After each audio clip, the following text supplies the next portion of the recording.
Ayat ini ada 3 pendapat ulama tentang sababun nuzul. Dari ayat qul in kuntum tuhibbunallaha fattabi'uni yuhibbukumullah wa yaghfir lakum dhunubakum wallahu ghafurur rahim. Disebutkan ada 3 pendapat ulama tentang sababun nuzul, tentang sebab kenapa ayat ini diturunkan awalnya. Salah satunya al-musannif rahimahullah, wa nazala lamma qalu, turun ayat ini ketika orang Nasrani ataupun Yahudi musyrikin mereka berkata, ma na'budul asnam illa hubban lillah liyuqarribuna ilaih.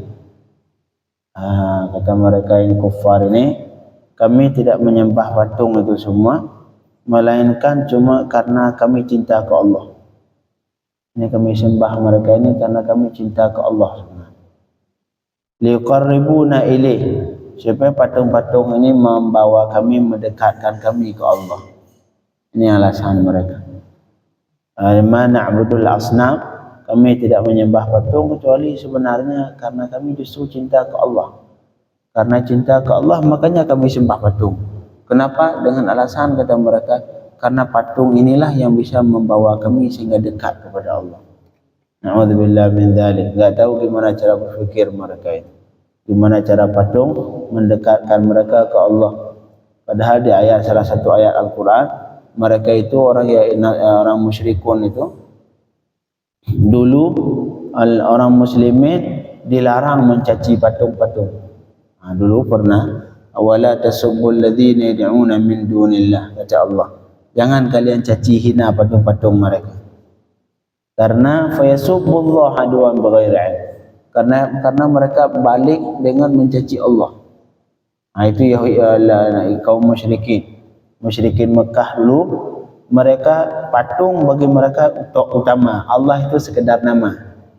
Yang utama patung, Allah sekedar nama.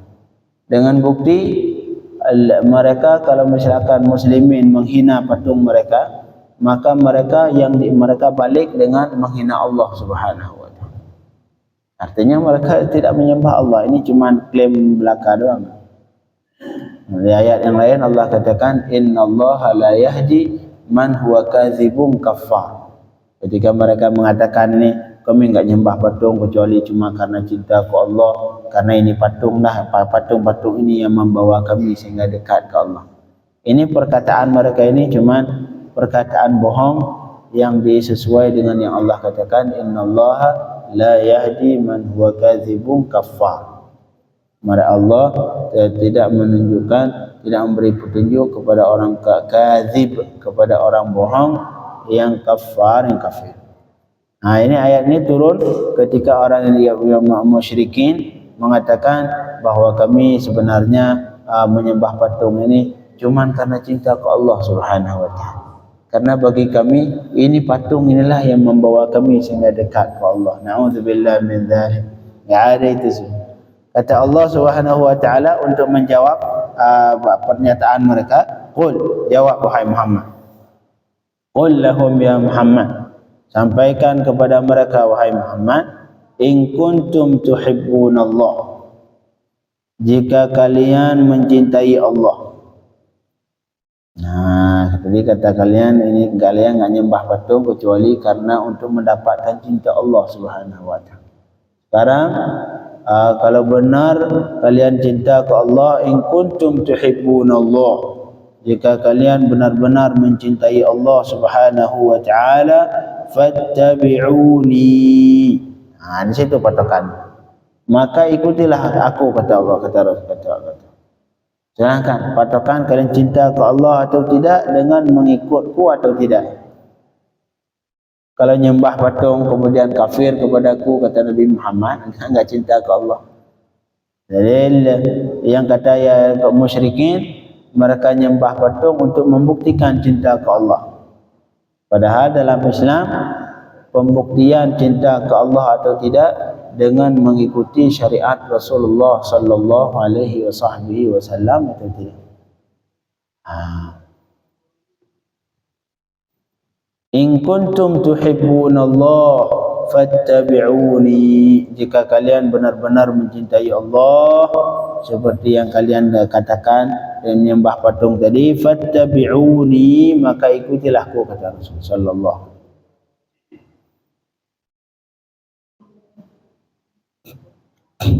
Sehingga wal ma'na anna ittiba'an nabiy sallallahu alaihi wasallam fima jaa bihi dalil ala mahabbatil insan li rabbih.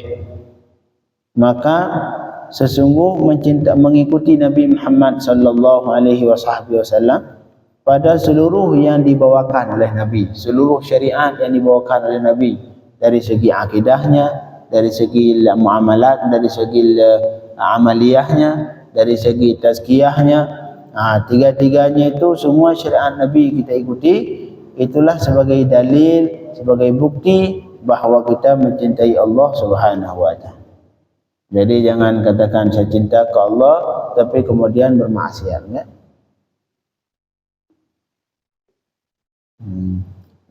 Sehingga sebagian ulama membuat syair. Sebagian ulama ta'sil ilaha wa anta tudhhir hubbah, hadha al-umri fil qiyas badi'. Lau kana hubbuk sadiqan la'ata'tah, innal muhibba liman yuhibbu muti'. Engkau bermaksiat kepada Allah, kemudian dan engkau menampakkan cinta ke Allah. Kamu setiap hari pembicaraan, oh saya cinta ke Allah, saya begini, saya cinta, sangat cinta ke Allah, tapi kelakuannya bermaksiat ke Allah. Ini enggak. Wa hadza la'umri fil qiyas badi'u. Ini orang seperti ini, kata beliau,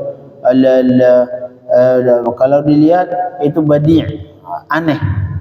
Ini hal yang baru yang tidak ada dulu di zaman Rasulullah. Ini hal yang baru ini semua.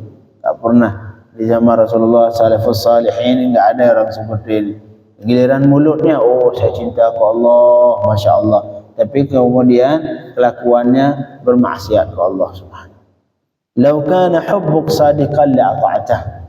Kata beliau, jikalau cinta engkau itu benar-benar, la'ata'tah, pasti engkau taat kepada Allah. Kalau cinta engkau ke Allah memang benar, hakiki, asli dari hati, pasti engkau taat ke Allah. Innal muhib, ini kaedahnya, innal muhibba liman yuhibbu muti'. Karena seseorang yang mencintai, liman yuhibbu muti', dia itu akan taat bagi zat yang ia cintai. Itu pasti kaedah. Kita mencintai si A, maka kita pasti taat ke dia. Maka cinta ini adalah penyebab utama sehingga orang taat ke orang lain. Karena penyebab taat ini ada dua nih. Orang melakukan apa yang diperintahkan orang lain karena dua sebab. Karena yang pertama cinta. Kita cinta ke seseorang, maka apapun yang dia inginkan kita lakukan karena kita cinta. Ada satu lagi karena paksaan. Nah, itu ma'ruf. Seperti kita bayar pajak. Bayar pajak di Indonesia sebenarnya enggak mau, tapi karena dipaksa ya sudah bayar. Daripada antar perusahaan kita diberhentikan, dibukukan uang kita, akhirnya bayar. Itulah penyebab seorang taat. Karena terpaksa, karena dipaksa, karena kita di bawah dipaksa, atau yang kedua karena cinta. Nah, dicinta ini enggak harus terpaksa, justru mengikuti yang karena dicintai, ya ini benar-benar. Makanya kaidahnya innal muhib liman yuhibbu muti'. Seseorang yang mencintai, dia pasti taat bagi orang yang ia cintai. Maka klaim bahawa kita cinta ke Allah, mulut kita mengungkapkan kita cinta ke Allah, giliran kelakuannya bertentangan dengan syariat Allah, itu tidak. Belum cinta ke Allah Subhanahu wa taala. Qul in kuntum tuhibbunallah. Katakan wahai Muhammad untuk orang yang kafir tadi yang mengklaim bahawa mereka sebenarnya menyembah patung cuma karena cinta ke Allah Subhanahu wa taala.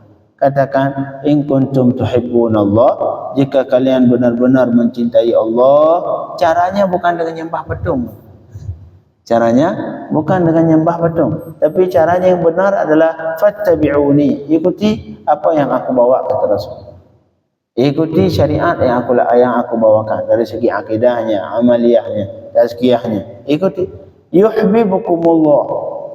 Jika kalian mengikutiku, yuhibbukumullah.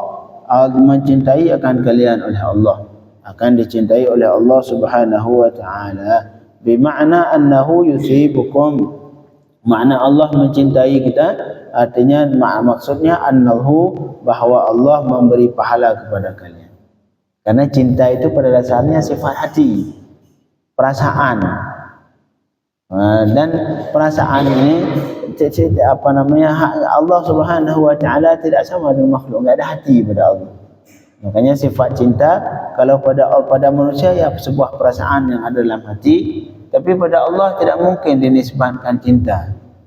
Sehingga diartikan pada Allah yuhibib, Allah cinta, artinya Allah memberikan pahala. Karena seseorang ketika cinta pasti apapun yang orang yang dia cintai itu menginginkan, dia berikan. Itulah makna yuhibbukumullah, ay bima'na annahu yusibukum. Maksud Allah cinta artinya Allah memberikan pahala untuk orang yang mengikuti Nabi Muhammad sallallahu alaihi wasallam. Maka kita berusaha sebisa mungkin untuk membuktikan cinta ke Allah dengan mengikuti seluruh syariat Rasulullah sallallahu alaihi wasallam. Jangan lakukan apapun sebelum mengetahui hukum, sebelum mengetahui syariat Rasulullah sallallahu alaihi wasallam. Akhir-akhir ni kesalahan dari kita umat Islam karena telat. Lakukan dulu,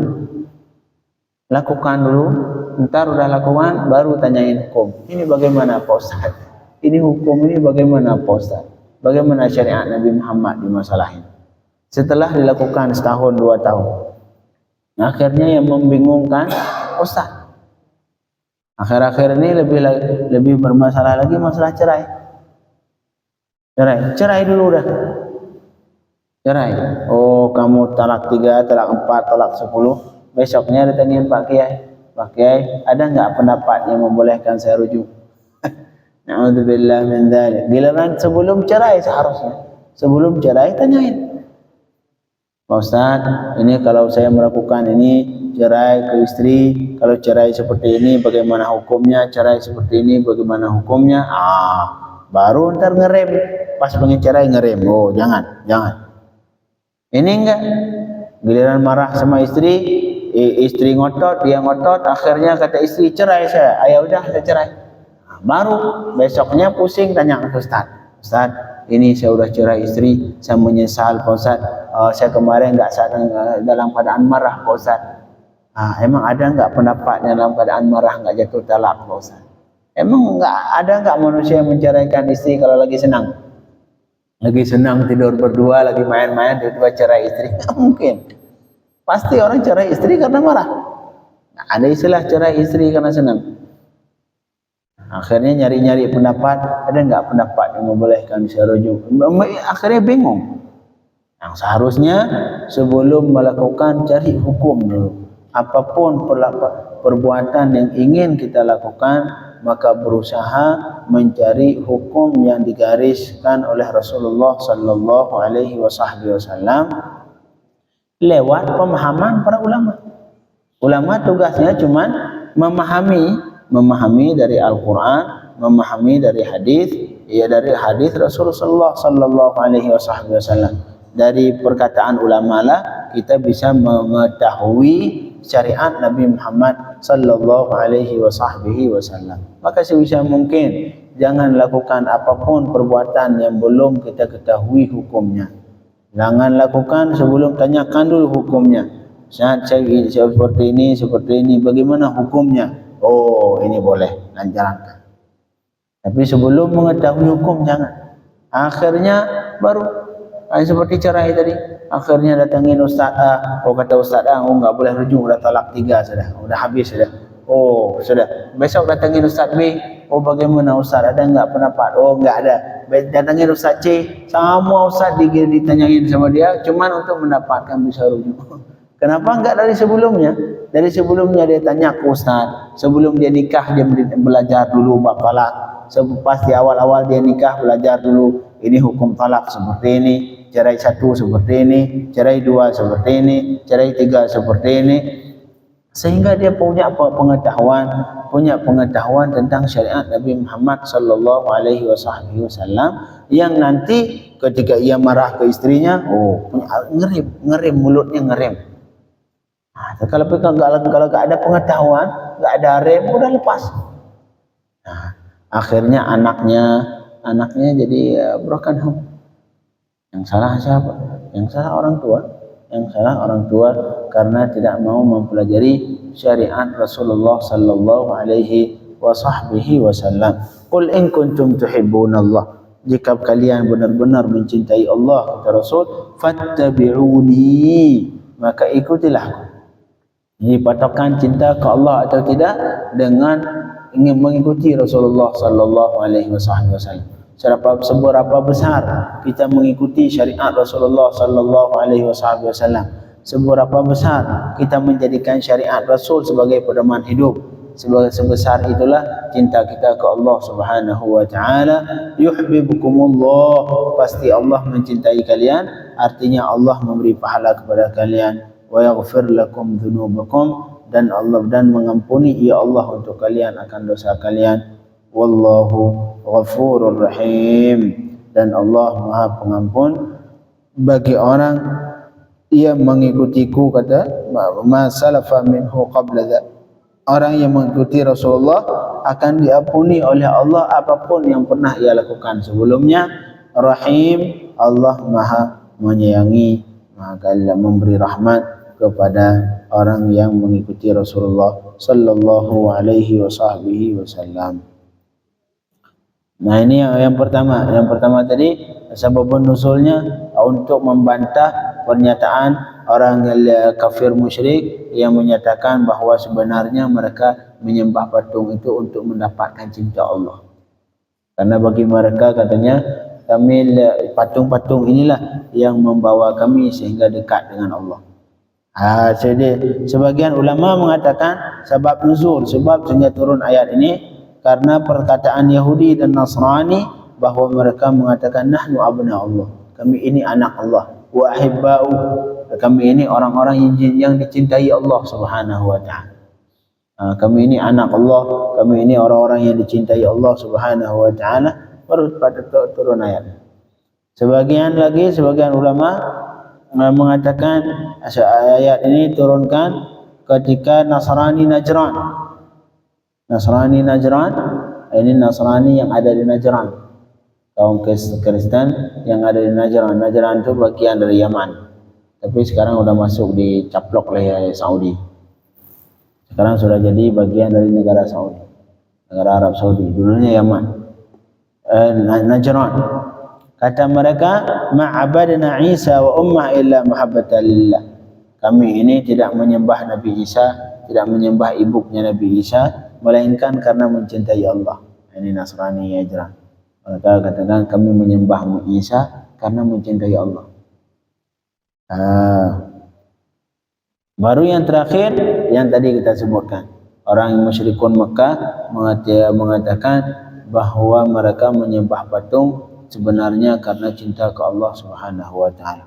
Inilah tiga pendapat ulama tentang sababun nuzul ayat qul in kuntum tuhibbunallah fattabi'uni. Jadi sekali lagi kita berusaha sebisa mungkin untuk sebelum melakukan apapun yang ingin kita lakukan, berusaha mencari tahu dulu bagaimana syariat Rasulullah tentang hal itu, sehingga kita termasuk dalam golongan orang-orang yang selalu mengikuti Rasulullah sallallahu alaihi wasallam. Allahumma faqihna fid din wa 'allimna at-ta'wil waftah 'alaina futuhal 'arifin. Allahumma ya man waffaqa ahlal khair lil khair wa 'anahum 'alayh, waffiqna lil khair wa 'inna 'alayh bi rahmatika ya arhamar rahimin. Wa sallallahu ala sayyidina Muhammadin wa alihi wa sahbihi wasallam. Walhamdulillahi rabbil alamin.